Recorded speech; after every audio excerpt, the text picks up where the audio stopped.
Assalamualaikum warahmatullahi wabarakatuh. Perkenalkan, nama saya Ayu Tri Astuti dari kelas Teknologi Pangan B dengan NIM 230201119120022. Di sini saya akan menjelaskan mengenai cara pembuatan keju mozzarella dengan penambahan sari buah naga merah. Nah, sebelumnya teman-teman tahu nggak sih keju itu apa?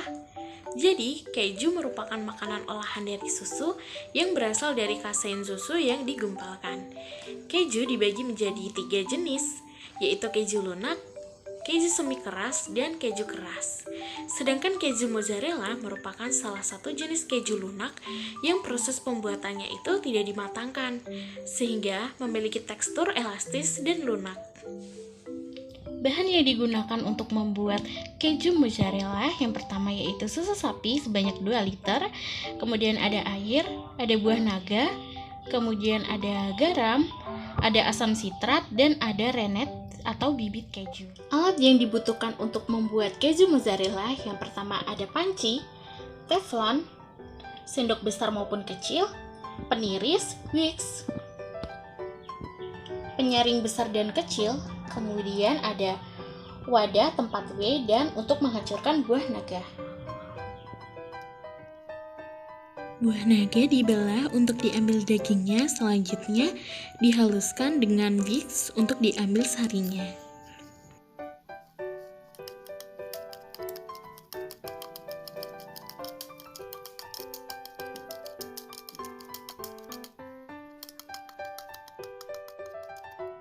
Selanjutnya, asam sitrat sebanyak setengah sendok dilarutkan dalam air sebanyak 30 ml, kemudian diaduk hingga terlarut. Penambahan asam sitrat berfungsi untuk menciptakan pH susu sekitar 4,7 yang mengaktifkan enzim rennetnya. Rennet keju sebanyak 2/10 sendok makan juga dilarutkan ke dalam 30 ml air dan diaduk hingga terlarut. Rennet keju berfungsi untuk menggumpalkan protein susu atau kasein dalam pembuatan keju. Susu sapi dituangkan ke dalam panci dan dilakukan pasteurisasi pada suhu 75 derajat Celcius selama 15 detik. Proses pasteurisasi susu ini berfungsi untuk membunuh mikroba patogen. Susu di dalam panci terus diaduk supaya panasnya merata. Susu ditambahkan sari buah naga dengan cara memeras buah naga di dalam saringan. Dan setelah itu diaduk agar merata. Susu ditambahkan asam sitrat yang telah dilarutkan di dalam air dan diaduk dan ditunggu hingga 5 menit. Dalam proses pembuatan keju mozzarella, dilakukan proses pengasaman dengan penambahan asam sitrat untuk menciptakan suasana asam pada susu, sehingga dapat mempercepat proses pemisahan curd dengan whey pada proses pembuatan keju. Setelah suhu susu tidak terlalu panas, rennet keju ditambahkan kepada susu kemudian diaduk. Penambahan rennet pada susu dapat menyebabkan proses penggumpalan atau peristiwa koagulasi yang akan memisahkan curd atau daddy dengan whey. Nah, rennet ini akan menghasilkan enzim proteolitik yang berperan menggumpalkan kasein susu pada proses pembuatan keju. Selanjutnya, susu didiamkan selama 15 menit agar terbentuk curd. Setelah curd terbentuk, kemudian disaring dengan penyaring untuk memisahkan antara curd dengan whey-nya. Selanjutnya, padetan curd dimasak dengan api kecil dan terus diaduk hingga tekstur kalis dan licin pada suhu 75 derajat Celcius selama 5 menit. Proses pemuluran dan peregangan keju menggunakan suhu panas dan terus diuleni hingga kalis. Air yang keluar kemudian dipindahkan pada wadah. Selanjutnya, keju ditambahkan garam untuk meningkatkan flavor keju. Setelah keju kalis, dan ketika ditarik sudah mulur, selanjutnya api dimatikan.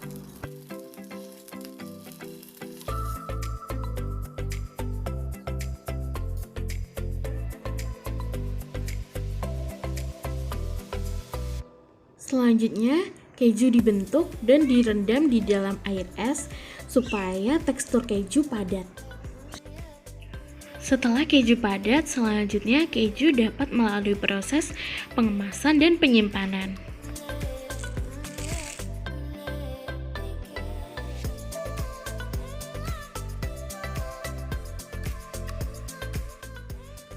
Nah, selanjutnya ada penjelasan mengenai parameter sensori keju mozzarella. Yang pertama ada parameter rasa. Nah, parameter rasa keju ini yang dihasilkan yaitu asin khas keju akibat adanya pengaruh penambahan garam. Kemudian kedua ada tekstur. Tekstur yang dihasilkan keju mozzarella yaitu elastis dan lembut.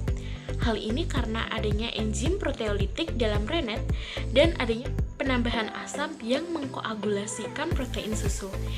Keju mozzarella memiliki daya mulur. Hal ini disebabkan oleh ikatan rantai kasein yang kuat dan kompak, sehingga pengasaman mempengaruhi pembentukan curd keju yang mulur dengan baik. Nah, selanjutnya ada warna keju. Warna yang dihasilkan dengan penambahan sari buah naga berwarna merah muda. Hal ini karena adanya senyawa beta-sianin dalam buah naga yang ditambahkan dalam pembuatan keju. Selanjutnya, parameter aroma. Keju mozzarella menghasilkan aroma seperti susu sapi. Hal ini karena kandungan asam lemak volatil pada susu dan adanya proses fermentasi dari laktosa, sitrat, dan asam organik menjadi senyawa pembentuk aroma pada keju mozzarella. Selanjutnya, adanya parameter pH. Nah, pH keju mozzarella ini dipengaruhi oleh penambahan asam sitrat dan sari buah naga. Karena sari buah naga mengandung asam askorbat sehingga ketika ditambahkan ke dalam pembuatan keju akan menyebabkan nilai pH keju itu menjadi turun. Buah naga ini merah itu juga memiliki pH asam yaitu sekitar pH 4-5. Selain itu, penambahan asam sitrat yang terlalu banyak juga akan dapat menurunkan pH keju sehingga dihasilkan keju yang lebih asam. Nah, selanjutnya ada faktor yang mempengaruhi fenomena. Yang pertama yaitu susu. Susu yang dipilih itu sangat mempengaruhi pembentukan keju. Susu yang dipilih alangkah lebih baiknya menggunakan susu segar atau susu pasteurisasi. Hal ini disebabkan masih tingginya kandungan lemak di dalamnya dan proses homogenisasinya itu belum terlalu sempurna. Berbeda dengan susu UHT yang sudah dilakukan proses homogenisasi. Nah, semakin tinggi lemak dan protein dalam susu, maka pembentukan curd akan semakin tebal, sehingga keju mozzarella yang dihasilkan akan lebih banyak. Nah, faktor yang kedua yaitu ada pH. pH keju itu dipengaruhi oleh penambahan konsentrasi sari buah naga merah. Karena semakin banyak buah naga yang digunakan, maka akan menyebabkan semakin menurunnya nilai pH keju mozzarella yang dihasilkan. Hal tersebut dapat membuktikan bahwa semakin tinggi penambahan bahan yang bersifat asam, maka akan menjadikan keju mozzarella itu memiliki rasa asam dan nilai pH yang rendah.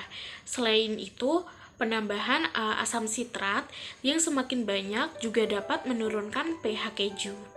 Kemudian faktor yang ketiga yaitu suhu. Suhu susu itu didinginkan terlebih dahulu sebelum pemberian rennet. Hal itu bertujuan supaya enzim proteolitik terdapat dalam rennet itu tetap aktif untuk membentuk keju.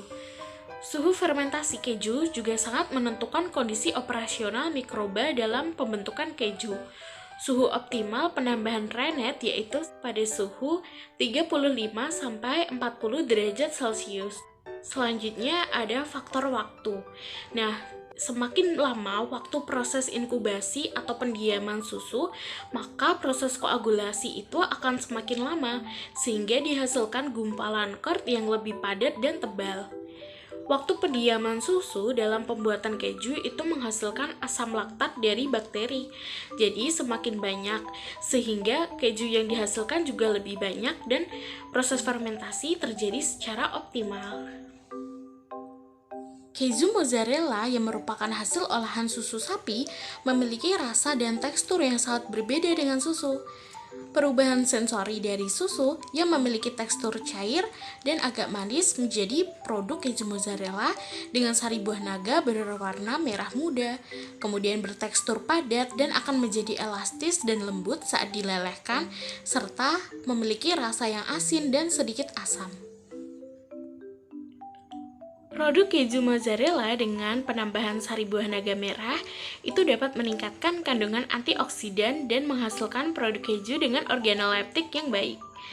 Keju mozzarella itu memiliki nutrisi yang tinggi dan memiliki manfaat sebagai probiotik bagi kesehatan seperti menurunkan berat badan, menyehatkan usus, tulang, kulit, serta dapat meningkatkan fungsi otak, sehingga keju masuk dalam kategori pangan fungsional.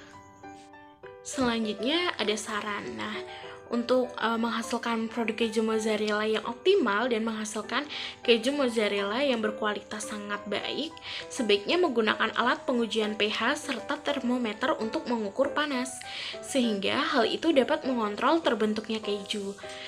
Hal itu dapat lebih meminimalisir kegagalan, terutama saat pembentukan curd. Selain itu, pada bahan baku sebaiknya menggunakan susu jenis susu sapi segar atau susu pasteurisasi. Tidak menggunakan susu UHT karena dapat mempengaruhi pembentukan curd. Cukup sekian penjelasan dari saya.